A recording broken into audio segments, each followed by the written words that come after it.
दोस्तों, आज की कहानी है शीशे में भगवान। तो चलिए आज की अपने कहानी को प्रारंभ करता हूँ। एक बार राजा कृष्णदेव राय और तेलानीराम महल में बैठकर आपस में बातचीत कर रहे थे। बात बात में तेलानीराम महाराज से बोला, महाराज, मनुष्य में झूठ बोलने की बुरी आदत होती है।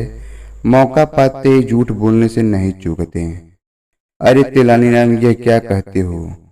क्या इस दुनिया में सच्चा इंसान नहीं है?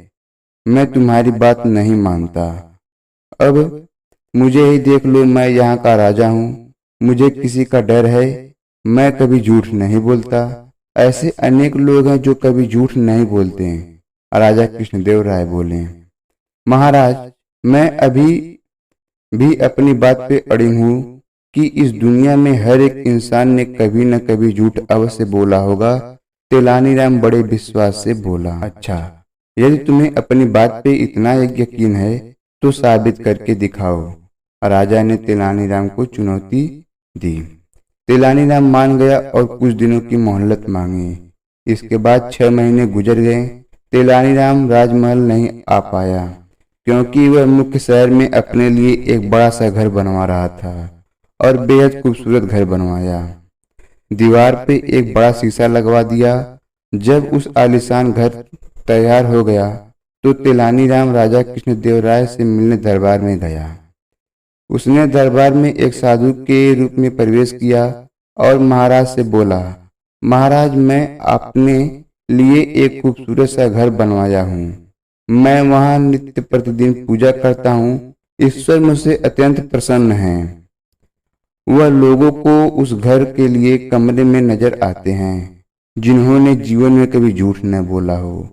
मैं चाहता हूं कि आप भी मेरे घर में पधारें और अपनी आंखों से ईश्वर का दर्शन करें।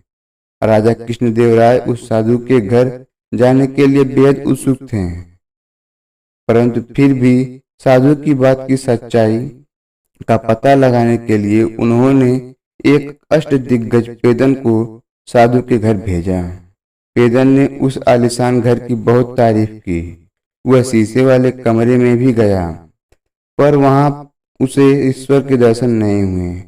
झूठा सिद्ध होने की डर से वह महाराज को सत्य बताते हुए घबरा रहा था।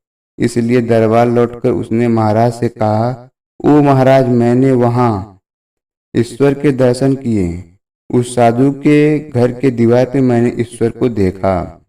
महाराज का फिर मन ललचा गया, पर अपनी तसल्ली के लिए एक बार उन्होंने एक अन्य अष्टदिग्गज नाद को साधु के घर भेजा ताकि उन्हें पक्का यकीन हो जाए कि वह साधु झूठ बोल रहा है या सत्य।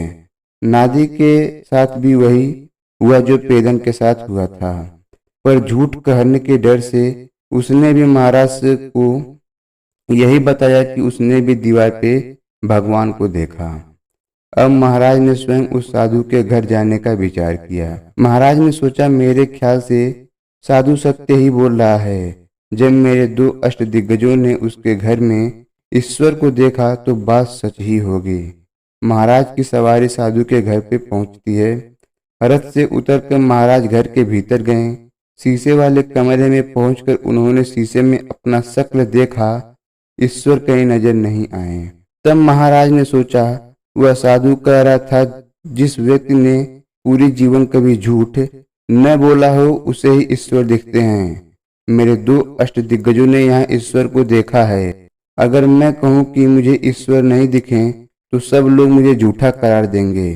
राजा कृष्णदेव राय उस साधु के पास गए और बोले, साधु बाबा, आप सही कह रहे थे। मैंने भी दीवार पे ईश्वर को देखा है। महाराज, क्या आपने वास्तव में ईश्वर को देखा? साधु ने महाराज से पूछा। हाँ, पक्का, मैंने ईश्वर को देखा है, महाराज ने उत्तर दिया। साधु ने एक बार फिर अपना प्रश्न दोहराया। अब राजा कृष्णदेव राय को गुस्सा आ गया। वे चिल्लाकर बोले, अगर तुम साधु ना होते तो अब तक मैं तुम्हें सजा दे चुका होता। यह सुनकर साधु मुस्कुराया और नकली दाढ़ी उतार डाली। यह तो तेलानीराम था।